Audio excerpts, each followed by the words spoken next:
Sajiku Siapa mau makan? Saatnya sajiku tepung bumbu. dengan bawang putih spesial. Bumbunya meresap ke dalam tanpa marinasi. Crispy dan juicy. Semua pun jadi terserap oleh kelezatan gorengan sajiku.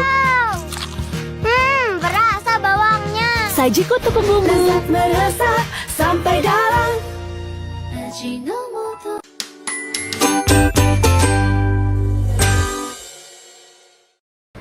Halo teman-teman semua, selamat siang, selamat datang di acara kita. Sebelumnya perkenalkan, saya Lintang Waskitawati yang bakal nemenin kalian di 1 jam ke depan. Pada acara kali ini pastinya bakalan seru dan menarik banget pembahasannya, yaitu tentang dunia kesehatan. Nah, khususnya di analis laboratorium. Kita kedatangan tamu spesial yaitu Kak Ira. Halo Kak Ira. Gimana nih kabarnya Kak Ira? Alhamdulillah hari ini aku baik-baik aja, sehat selalu, alhamdulillah.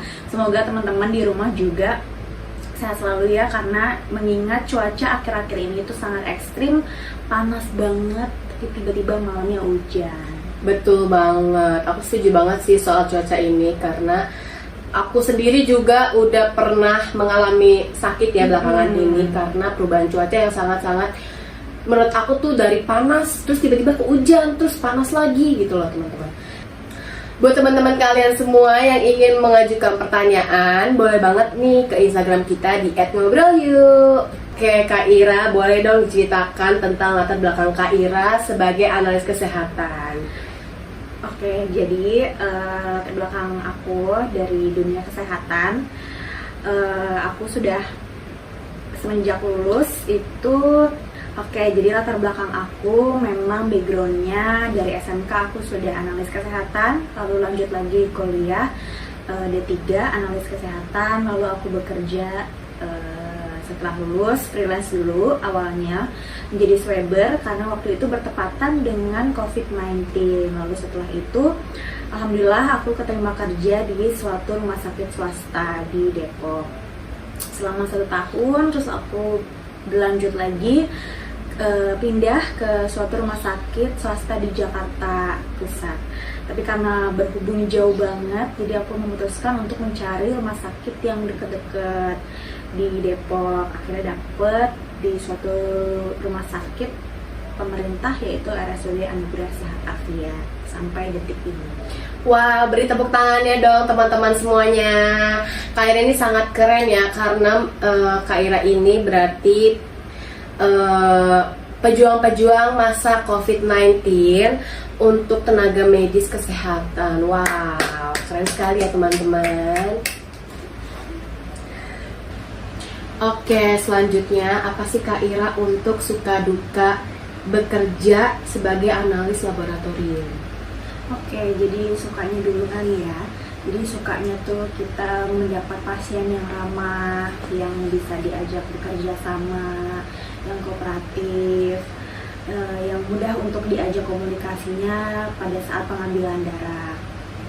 Lalu kalau dukanya itu mungkin nggak semua pasien tuh kooperatif ya, ada juga yang sulit untuk diajak kerja sama, apalagi pasien anak kecil biasanya yang pasti kan mungkin dia sudah tahu pada saat kita mau izin, mau ngambil darah, pasti kan takut ya, ada rasa takut duluan ya.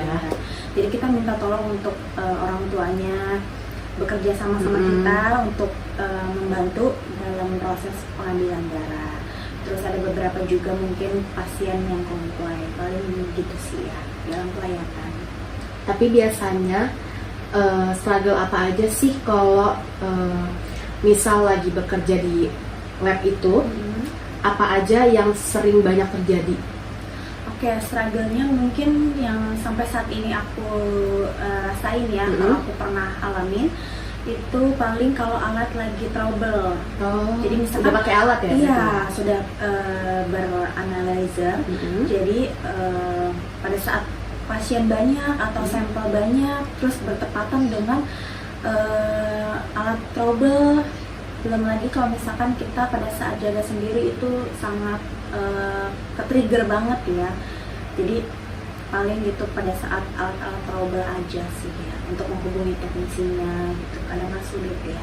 Oh ya, berarti kakak Ira ini berarti kalau misalkan lagi bekerja itu bekerja sama juga dengan teknisi alatnya. Betul sekali. Nah, kalau menurut Kak Ira nih, apa sih menurut Kak Ira nih cara menangani di saat lagi struggle dan dinas sendirian, itu gimana sih caranya?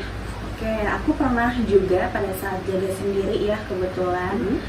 Jadi alatnya itu butuh pergantian kayak semacam lampu di dalam alat itu. Aku belum pernah mengalaminya ya. Terus aku hubungin teknisinya. Terus aku dapat arahan untuk cara bongkar alatnya, cara mengganti lampunya, cara membersihkan alatnya gitu. Itu lumayan agak sulit ya. Aku waktu itu pernah menghabiskan waktu kurang lebih 4 jam. Wow, Jadi lama sampel tuh sekali ya? terpending, betul. Apalagi kan jaga sendiri ya, nggak ada yang bantuin. Teknisinya juga lagi libur, kebetulan hari Minggu bertepatan hari Minggu libur. Kalau di saat lagi membenarkan alat, berarti ada pelatihan-pelatihan khusus untuk membenarkan alat tersebut, atau emang dari kuliah udah diajarin atau pas kerja aja gitu? Oh enggak, kalau di kuliah itu nggak ada yang namanya kita cara membenarkan alat, karena kan beda ya metodenya. Lalu setiap alat atau setiap pemeriksaan itu kan beda-beda jenis alatnya juga. Jadi kita benar-benar belajar sendiri atau dapat arahan dari teknisi. Kita minta arahan bagaimana Pak caranya, ini ada yang struggle, ini ada yang perlu diganti, ini ada yang rusak gitu. Jadi kita benar-benar tanya ke teknisinya dulu gitu, atau ke teman-teman yang sudah pernah mengalami hal yang serupa. Oke, baik. Nah, ngomong-ngomong tadi soal dinas sendirian, emang biasanya setiap hari itu setiap bekerja itu orangnya di lab itu ada berapa sih Kak? Oke, kalau di instalasi aku itu ada 12 orang. Lalu aku itu bekerja dinas sendiri itu kalau hari libur aja. Jadi hari Minggu misalnya, jadi dinas pagi 1 orang, dinas siang 1 orang, dinas malam baru 2 orang. Oke, baik. Oke teman-teman, selanjutnya ke sesi tanya jawab. Buat kalian yang udah nanya seputar dunia kesehatan di Instagram kita akan jawab di segmen selanjutnya. Selanjutnya banyak banget nih pertanyaan dari kalian yang udah menumpuk.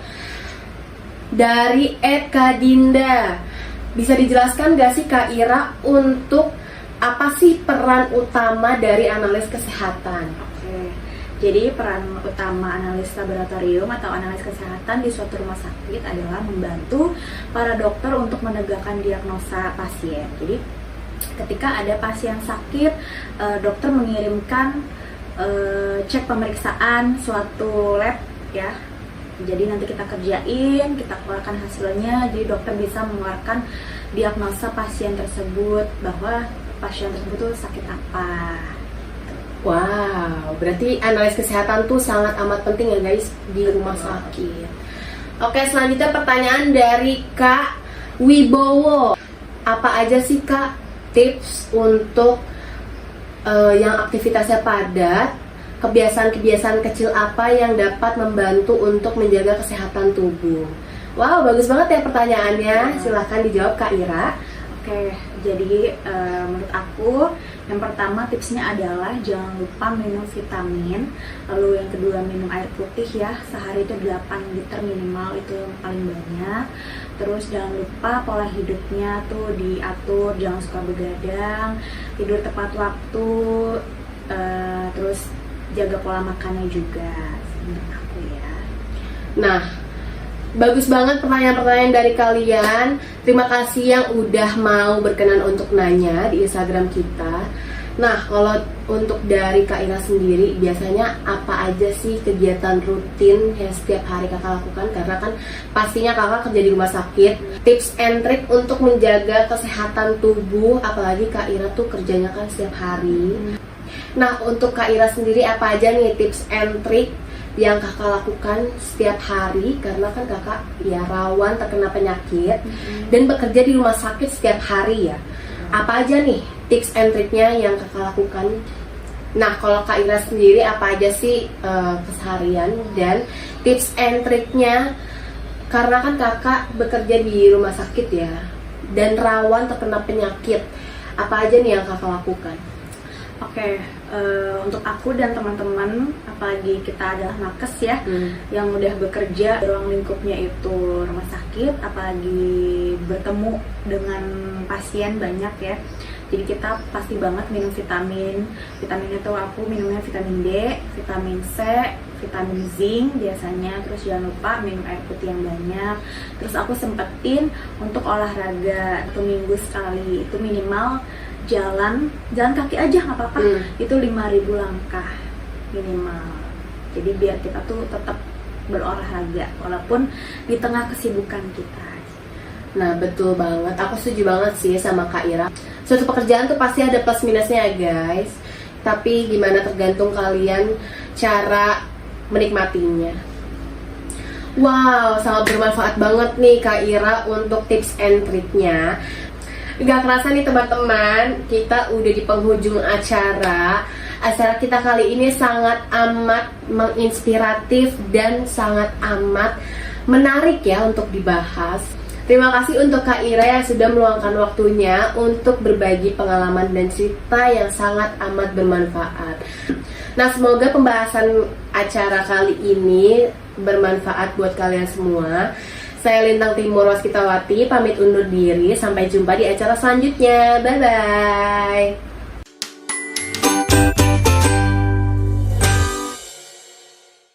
Sajiku Siapa mau makan?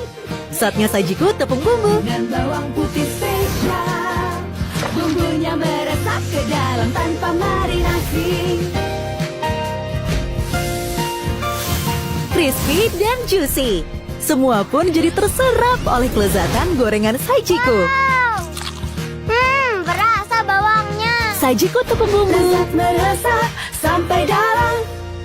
Ajino